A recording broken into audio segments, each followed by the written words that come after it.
Jackson has one side of his face doesn't develop as well as the other side of his face.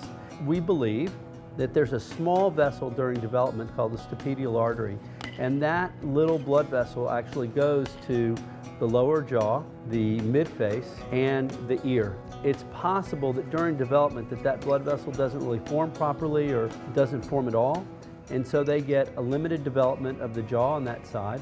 They get microtia, or a very small or maldeveloped ear. Well, when he was born, Steve walked over and he said he might have just something, just a little wrong with him, and we noticed his ear. We saw Dr. Genecov when Jackson was 2 years old.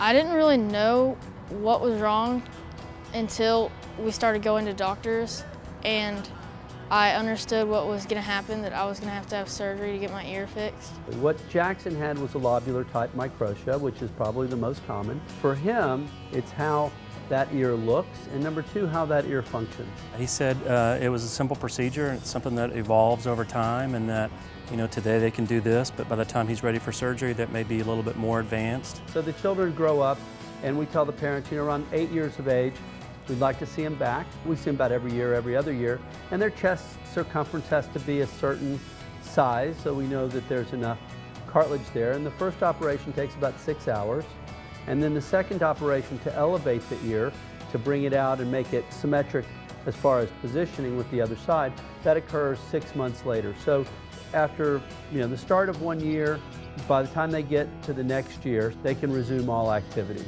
It wasn't just the bedside manner that he had with us, but it was also with Jackson as well. I mean, Jackson was comfortable from the start, which put our minds at ease as well. Every time he walked out and smiled, every time he looked at us, we felt at ease.